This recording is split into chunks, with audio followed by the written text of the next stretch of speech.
오늘 말씀은 이스라엘 백성들이 이제 40년 광야 생활을 마치는 시간입니다. 여호수아가 이스라엘의 지도자가 되어서 가나안 땅을 목전에 두고 있었습니다.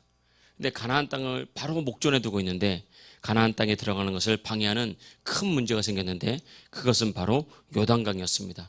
요단강이 이스라엘 백성 앞에 떡하니 가로막고 있었습니다. 당시에 이제 시기는 추수를 하는 시기였기 때문에 성경을 보면 요단강에 물이 넘치고 또 물살이 굉장히 빠른 시기였습니다. 그러니까 물이 강둑까지 넘치고 물이 급하게 흐르고 있으니까 사람의 힘으로는 요단강을 건너갈 수가 없었습니다. 그러나 이 시간은 건너갈 수 있느냐 없느냐의 시간이 아니라 이스라엘의 운명을 가로막는 역사적인 시간이었습니다. 약속의 땅에 들어갈 것인지 아니면 요단강을 건널 수 없다고 포기할 것인지, 요단강을 건너가다가 휩쓸려 죽을 것인지 아니면 멈추면 광야에서 죽을 것인지, 이것을 선택하는 역사적인 순간이었습니다. 우리 인생도 마찬가지입니다. 하나님께서 우리 인생에 말씀이 이루어지기 직전에 하나님께서 말씀하신 그 말씀과 약속과 그 응답이 우리 안에 있기 직전에 우리를 가로막는 마지막 방해가 있다는 것입니다. 마치 내 힘으로는 건널 수 없는 요단강이 내 앞에서 흐르고 있는 것입니다. 그래서 은혜 받기 직전에 영적인 공격이 강한 것이고 응답이 가까이 왔을 때 내 눈으로 보기에는 건널 수 없는 많은 문제들이 영적인 요단강이 우리 앞을 가로막는 것입니다. 그래서 우리를 좌절하게 만들고 우리를 절망하게 만듭니다. 여러분, 좌절과 절망을 내가 받아들이면 아무것도 안 됩니다. 반드시 좌절과 절망을 이겨내서 내 힘으로 건널 수 없는 강, 내 방법으로 이길 수 없는 문제를 주님 앞에 던져 놓아야 됩니다. 여러분, 그런 일들을 만날 때 여러분 두려워하지 마십시오. 성경을 보면 그 요단강 앞에서 드디어 하나님께서 여호수아에게 요단강을 건널 수 있는 방법을 주시는 것입니다. 그래서 우리에게도 반드시 이 요단강을 건널 수 있는 길과 방법을 우리에게 허락할 줄 믿습니다. 이때 우리가 중요한 것은 여호수아처럼 이스라엘 백성들처럼 하나님께서 주시는 방법을 굳게 믿어야 되는 것입니다. 하나님께서 주시는 방법은 내 생각과 다를 수 있습니다. 내 경험과 다를 수 있습니다. 일반적인 사회적인 통념하고는 전혀 다를 수 있습니다. 그러나 말씀을 선택해야 되는 거예요. 이후에 살펴보겠지만 요단강을 건널 때도 너희들 다리를 만들어라, 아니면 배를 만들어라, 이런 식으로 일반적으로 말씀하신 것이 아닙니다. 하나님은 하나님의 방법을 말씀하셨고 여호수아와 이스라엘 백성들은 그 하나님의 말씀과 방법을 믿음으로 받아들였던 것입니다. 우리가 이 땅을 살아가다 보면 이럴 때 지금까지는 내 생각으로 안 될 때가 많지 않았습니까? 지금까지는 내 힘으로 안 될 때가 많았고 내 방법으로 안 될 때가 많았잖아요. 그러니까 이제는 나를 내려놓고 믿을 시기가 온 것입니다. 이제는 믿을 때가 바로 온 것입니다. 믿고 순종하면 반드시 요단강을 지나서 주님께서 약속하신 축복과 승리의 땅, 가나안 땅에 들어갈 줄 믿습니다. 하나님께서 여호수아를 통해서 첫 번째 했던 말씀은 너희들은 언약궤를 따라가라고 말했습니다. 다른 방법을 제일 먼저 말씀하신 것이 아니라 언약궤를 따라가라. 언약궤는 말씀을 상징하거든요. 너에게 주신 말씀을 따라가라는 것입니다. 여러분, 세상에 나가보면 수많은 방법들이 있습니다. 성공한 사람들에게 물어보면 다 나름대로 자기만의 방법과 자기만의 노하우가 있습니다. 그때 여러분, 우리의 믿음의 사람들에게 필요한 것이 무엇인가? 그것은 사람의 노하우나 사람의 방법이 아니라 하나님의 말씀인 것입니다. 사람의 방법 따라가면 결국 사람의 길을 가는 것이고, 사람의 아무리 노하우가 있어도 사람의 방법 따라가면 넘지 못할 삶을 만나면 무너질 수밖에 없지만 하나님의 말씀은 넘지 못할 삶이 없는 것입니다. 하나님의 말씀은 그 말씀을 가로막을 장애와 그 가로막을 방해물이 없는 것입니다. 그래서 우리 믿음의 사람들은 반드시 세상의 방법이나 세상의 길이 아니라 하나님이 주시는 말씀, 그 방법을 따라가는 것이 필요한 것입니다. 3장 3절 말씀 보겠습니다. 백성들에게 명령하여 이르되 너희는 레위 사람 제사장들이 너희 하나님 여호와의 언약궤에 매는 것을 보거든 너희가 있는 곳을 떠나 그 뒤를 따르라. 제일 보십시오. 먼저 제사장들이 하나님의 언약궤에 매는 것을 어떻게 하라고요? 보라 그랬습니다. 옆 사람에게 듣지 말고 내 눈으로 직접 보라 그랬다고요. 여러분, 여러분의 눈을 말씀에 집중하십시오. 그것이 되게 중요한 것입니다. 그리고 그것을 보고 그것을 따라가라 그랬습니다. 이어서 4절입니다. 그러나 너희와 그 사이 거리가 2000규빗쯤 되게 하라. 그리고 그것에 가까이 하지는 말라. 그리하면 너희가 행할 길을 알리리니. 그 거리가 언약궤와 이스라엘 백성들의 거리가 2000규빗쯤 되게 하라 그랬습니다. 이스라엘은 광야에서 행진할 때 언약궤를 중심에 두고 세 지파씩 동서남북 사방으로 진을 치고 걸어갔습니다. 그러니까 언약궤를 딱 매거든 2000규빗쯤 거리를 뛰고 제사장들이 출발하면 그것을 보고 따라가라 그랬거든요. 여기서 2000규빗쯤 거리를 두라 그랬습니다. 2000규빗이라 그럴 때 1규빗이 약 45cm가 되거든요. 2000규빗이라 그러면 9만 미터, 약 900m쯤이 됩니다. 그래서 이걸 좀 환산하면 약 1km쯤 되죠. 여러분 이스라엘 12지파 약 200만 명이 언약궤를 보기 위해서는 1km쯤은 떨어져야 됩니다. 너무 가까이 있으면 뒷사람들이 이 언약궤를 볼 수가 없는 거예요. 그래서 적당한 거리를 두고 언약궤를 보고 출발하라 그랬거든요. 다시 말하면 제사장들이 언약궤를 매는 것을 보라. 그리고 1km쯤 떨어져서 제사장들이 언약궤를 메고 가는 방향에 보고 따라가라고 말한 것입니다. 이것은 다시 말하면 너희의 눈에서 말씀이 사라지지 않게 해라. 말씀이 너희 가슴에서 너희 마음에서 사라지지 않도록 계속 말씀을 가까이 하고 말씀이 지시하는 방향으로 가라. 이렇게 말하고 있는 것입니다. 여러분 말씀이 여러분 가슴에 있는 한 여러분 결코 망할 수가 없습니다. 말씀이 우리의 심령에 있으면 결코 우리들은 멸망할 수 없다는 것입니다. 우리가 이 말씀을 잘 기억해야 돼요. 낙심과 절망이 찾아왔을 때 낙심과 절망을 이기는 방법은 말씀입니다. 오늘 말씀처럼 여호수아와 백성들이 요단강을 건너가는 방법을 보십시오. 우리는 절망했다 할지라도 우리가 낙심했다 할지라도 하나님은 기가 막힌 방법으로 이스라엘을 그 절망과 낙심 가운데서 일으켜 세우는 것입니다. 그러면 나도 살 수 있겠구나. 나도 이 절망에서 이길 수 있겠구나. 하나님이 오늘도 우리에게 말씀하시겠구나 라는 것을 깨닫게 되는 것입니다. 말씀을 보고 언약궤를 보고 그 언약궤를 따라가고 제사장을 따라가라는 것은 사실은 이해하기 어려운 말씀이 아니잖아요. 그냥 따라만 가면 되잖아요. 그러니까 이스라엘 백성들은 따라가면 되는 것입니다. 근데 여기서 우리가 점검해야 될 것이 있습니다. 하나님이 따라가라 그럴 때 여기에 내 생각과 내 경험과 세상의 방법이 들어오면 이렇게 쉬운 말씀을 순종할 수가 없는 거예요. 따라가기만 하면 되는데 내 생각이 딱 들어오는 순간 아니 저거 따라간다고 될까? 세상의 방법이 들어오는 순간 저거는 안 되는 건데 다리를 놓든지 배를 만들든지 해야지 따라가라니 내 생각이 들어오는 순간 말씀은 정말 순종하기 어려워집니다. 말씀은 그 자체로는 크게 어렵지가 않습니다. 그런데 내 생각 때문에 내가 갖고 있는 나의 경험 때문에 세상의 방법 때문에 그것이 기준이 되니까 따라가기가 어려운 거거든요. 이때 여러분 십자가 앞에서 여러분의 생각을 내려놓아야 하나님의 생각이 들어옵니다. 할렐루야. 내 경험을 십자가에 못 박아야 하나님의 능력이 들어오는 것이고 세상의 방법을 버려야 하나님의 방법이 우리의 삶 가운데서 역사할 줄 믿습니다. 고린도전서 12장 25절은 말했습니다. 하나님의 미련한 것이 사람보다 지혜롭다. 여러분 믿습니까?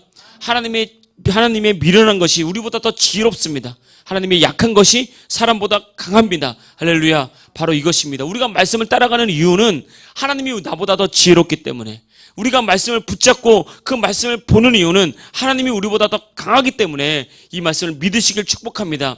세상 어떤 방법과 어떤 노력을 다한다 할지라도 말씀을 이길 수 있는 것은 아무것도 없는 것입니다. 그러니 언제나 그 말씀에 눈을 떼지 말고 말씀으로 여러분 가슴을 채워서 말씀 따라가고 말씀 믿기를 주의 이름으로 축복합니다.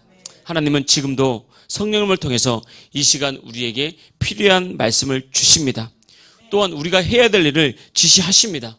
우리가 5일 동안 하나님께 기도했는데 5일 동안 여러분들 마음 가운데 어떤 감동이 있었습니까? 어떤 결단이 있었습니까? 어떤 회개가 있었습니까? 주신 말씀이 분명히 있습니다.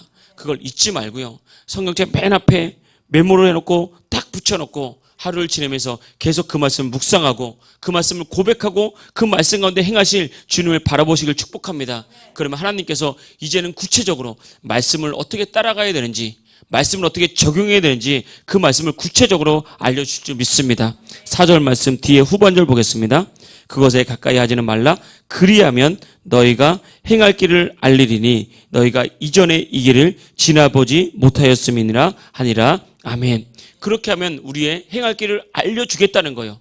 그런데 주님께서 알려주시는 방법은 이전에 우리가 지나가지 않았던 길, 우리가 전혀 몰랐던 길, 사람의 방법을 넘어서는 길, 그 길을 우리에게 알려준다는 것입니다. 그러니까 말씀을 받으면 그 말씀을 묵상하고 그 말씀 갖고 기도하고 이 말씀 가운데 주님께서 나의 행할 길을 알려주십시오.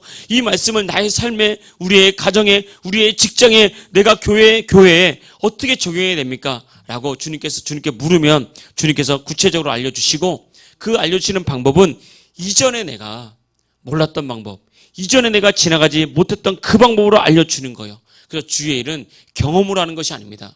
주의 일은 우리의 노하우로 하는 것이 아닙니다. 내가 할 수 없지만 하나님께서 오늘 새로운 방법으로 우리의 삶을 인도하실 줄 믿습니다. 그때 그 말씀 따라가면 반드시 우리는 삶의 문제를 해결하고 가나안 땅을 차지하게 될 줄 믿습니다.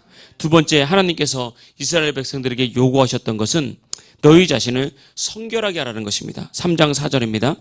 그러나 3장 5절입니다. 여호수아가 또 백성에게 이르되 너희는 자신을 성결하게 하라. 이 성결하게 하라는 것은 구별하라는 것입니다. 깨끗하게 하라는 거죠. 세상의 방법으로부터 구별하고 또 죄로부터 너희들을 구별해서 죄에서 돌이키고 오직 하나님만 바라보는 것, 이것이 우리 자신을 성결하게 하는 거예요. 여러분, 하나님의 능력이 우리에게 역사하는 것을 방해하는 것이 몇 가지가 있습니다. 하나님은 전지전능하지만 그 전능한 능력이 우리 속에 들어올 때 그 능력이 우리 안에서 역사하는 것을 방해하는 것, 크게 두 가지만 말하면 첫 번째는 불신과 부정적인 생각이에요. 이것은 하나님의 능력을 반드시 방해합니다. 믿지 않는 거예요. 그 말씀을 인정하지 않고 받아들이지 않는 것입니다.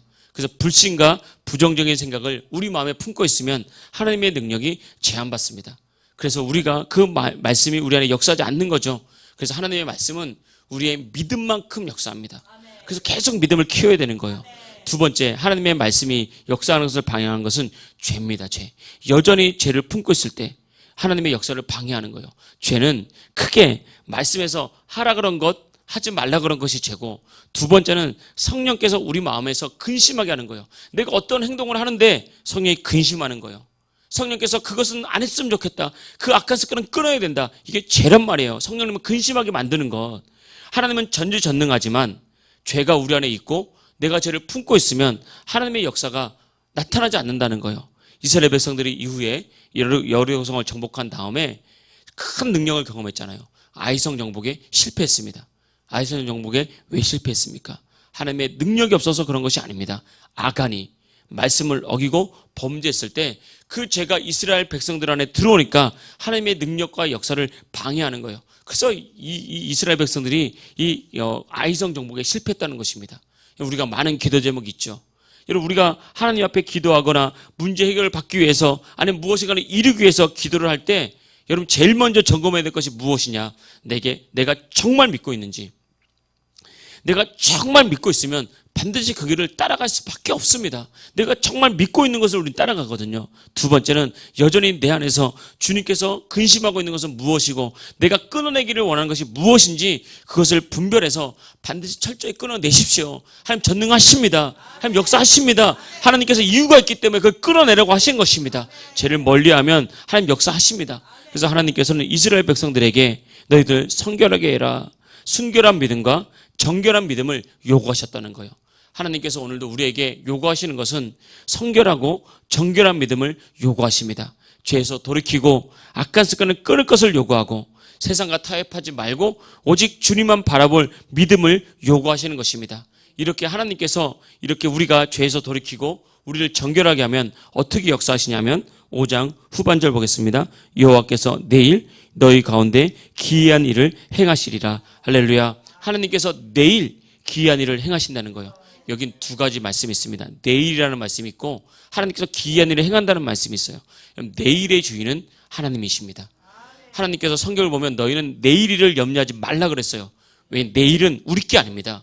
내일은 여러분 게 아니라고요. 내일 일을 미리 땡겨서 한 달 뒤에 일을, 1년 뒤에 일을, 미래의 일을 미리 땡겨서 여러분 걱정하지 마십시오. 내일의 주인은 하나님입니다. 그러니까 여러분 하나님 믿으면 하나님께서 내일 하나님의 주인 되신 주님께서 여러분에게 기이한 일을 행하실 것입니다. 그러니까 여러분 마음을 정결하게 하고 죄에서 돌이키고 불신과 부정적인 생각을 끊어버리면 하나님께서 우리에게 역사하는 방법은 기이한 일, 다시 말하면 기적으로 우리에게 행한다고 말씀하신 것입니다.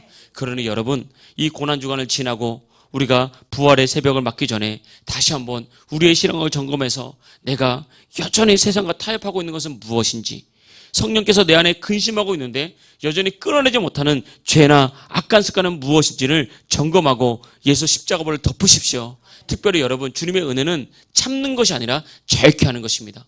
내가 막 안 되는 것을 인내하고 나를 막 다그치는 것이 아니라 자유입니다. 십자가 보혈이 임하면 과거에는 이 죄를 이기기 위해서 싸우고 인내하다가 오히려 더 폭발했다면 주님의 십자가 보혈은 여러분을 자유케 합니다. 죄가 생각나지 않을 것입니다. 오히려 죄를 미워하게 될 것입니다. 악한 습관을 끊을 수 없었다면 이제는 십자가 보혈 안에서 끊게 될 줄 믿습니다. 그때 여러분 가난의 축복이 열리고 여러분의 기도의 응답이 활짝 열릴 줄 믿습니다. 오늘은 그 특별 새벽 기도의 마지막 날이죠. 오늘은 이제 축도라고 다 같이 마칠 텐데 마지막 짧게 기도하는 순간에라도 정말 말씀을 받아들이고 정말 이 축복의 은혜가, 여러분 가나안이 열리는 이 은혜가 여러분 오늘 마지막 날 기도와 함께 응답받기를 주의 이름으로 축복합니다. 마지막 세 번째는 여호수아가 요구했던 것, 제사장들에게 요구했습니다. 믿음의 굳게 서라고 말했습니다. 우리가 읽지는 않았지만 먼저 6절부터 보겠습니다. 여호수아가 또 제사장들에게 말하여 이르되 언약궤를 메고 백성에 앞서 건너라 하매 곧 언약궤를 메고 백성에 앞서 나아가니라. 언약궤를 메라 그랬죠. 13절 말씀 보겠습니다. 3장 10장 13절. 온 땅에 주 여호와의 길을 맨 제사장들의 발바닥이 요단물을 밟고 멈추면 요단물 곧 위에서부터 흘러내리던 물이 끊어지고 한 곳에 쌓여 서리라. 아멘. 하나님께서 제사장에게 말했어요. 너희들이 언약궤를 메고 가면 이스라엘 백성들이 너희를 따라갈 것이다. 그런데 어느 순간에 되면 너희들은 요단강 앞에 서게 될 것이다. 근데 그 요단강은 물이 많고 물살이 세서 지금은 발이 닿으면 다 휩쓸려 내려가는 그런 위험한 상황일 거다. 그러나 제사장들 너희는 언약궤를 메고 요단강에 들어가라. 요단강에 들어가서 너희 발이 잠기면 요단강 물이 멈추고 물이 쌓이게 될 것이다 라고 말했던 것입니다. 여러분, 믿음은 보고 가는 것이 아닙니다. 물을 먼저 멈추고 물을 갈라지게 한 다음에 간 것이 아니에요. 처음에 이스라엘 백성들이 홍해를 건널 때는 모세가 지팡이를 내밀었을 때 밤새 바람이 불어서 홍해를 갈랐습니다. 홍해가 갈라진 것을 보고 이스라엘 백성들은 홍해를 건너갔다고요. 마른 땅으로. 우리가 죄에서 건진받을 때는 믿음만 있으면 돼요. 우리가 아무것도 안 해도 됩니다. 하나님께서 길을 열어주시면 그냥 열려진 길을 믿고 가면 되는 거예요. 그러나 주님께서 약속한 축복이 있다고요. 기도의 응답이 있습니다. 하나님께서 우리에게 주시고자 하는 축복의 땅이 있습니다. 여러분 심령을 복되게 할 하나님의 방법이 있다고요. 그 복을 취할 때는 홍해를 건너는 방법과 요단강 물을 건너는 방법이 다른 거예요. 요단강 물을 건널 때는 여전히 요단강 물이 흘러내리고 있습니다. 물살이 거칩니다. 내일모레 안 됩니다. 이거 내려놓으면 나는 실패할 것 같고, 이거 내려놓으면 너무 가난해질 것 같고, 이거 내려놓으면 안 될 것 같아요. 그러나 그것을 두려워하지 말고 그것이 열릴 때까지, 해결될 때까지 기다리지 말고 믿음으로 들어가라는 것입니다. 믿음으로 들어가서 믿음으로 발을 내딛는 순간 요단강이 갈라질 줄 믿습니다. 여러분, 세상은 보이잖아요. 보이는 것은 우리 눈에 잡히잖아요. 그러니까 의지하기가 쉬워요. 어렵지 않습니다. 사람들이 왜 돈을 의지합니까? 당장 돈을 들고 나가면 할 수 있는 일이 많아요. 당장 돈은 내 손에 잡히고 내 눈에 보인단 말입니다. 그래서 사람들은 돈을 의지하는 거예요. 그 욕심을 포기할 수가 없는 것입니다. 그런데 말씀은 그냥 약속이 우리의 마음에 들어온 거지 보이지 않는단 말이에요. 내일 어떻게 될지 모른단 말입니다. 이 말씀이 이루어지는지 안 이루어질지 우리는 모르잖아요. 그러니까 사람들은 이 말씀을 못 붙잡는 거예요. 우리가 큰 인물이 되지 못하는 것은, 요단강이 갈라지지 못하는 것은 내가 보이는 것으로 행하기 때문에 그렇습니다. 여러분, 보이지 않는 말씀으로 믿음으로 행하시길 축복합니다. 말씀이 큰 인물 만드는 것입니다. 믿음 갖고 살아야 인생이 열리는 것입니다. 그래서 제사장들이 믿음으로 들어가야 되잖아요. 제사장들이 믿음을 가지고 들어가야 이스라엘 백성들이 사는 겁니다. 제사장들이 견고하게 서야 이스라엘이 서는 것입니다. 여러분, 이 믿음 가지고 문제 한복판에서 어떻게 되든지 당장 내가 쓸려갈 것 같아도 말씀으로 견고하게 서야 삽니다. 여러분, 말씀 붙잡고 견고하게 흔들리지 않고 굳게 서야 여러분 열리는 것입니다. 흔들리지 않길 축복합니다. 여러분의 믿음은 결코 헛되지 않을 것입니다. 굳게 서서 믿음에 견고하게 설 때 주님께서 여러분을 붙잡을 줄 믿습니다. 홍해가 갈라질 줄 믿습니다. 하나님은 이사야서를 통해서 이렇게 말씀하셨습니다. 주께서 심지가 견고한 자를 평강하고 평강하도록 지키실 거다. 할렐루야. 여러분, 심지가 견고히 서서 그 말씀 붙잡고 서기를 주의 이름으로 축복합니다. 이 부활의 새벽을 준비하는 고난주간 다섯째 날, 오늘 밤에 예수님께서 십자가에서 못 박히시고 죽으시잖아요. 오늘 밤기도에도 주님께 더 가까이 주님께 나갔으면 좋겠습니다. 또 여러분, 어떤 상황 속에서도 주님 믿음에 굳게 서서 흔들리지 않고 그 십자가 바라보십시오. 십자가의 피로 여러분 삶을 덮으십시오. 반드시 승리하는 그런 놀라운 역사가 나타날 줄 믿습니다. 할렐루야.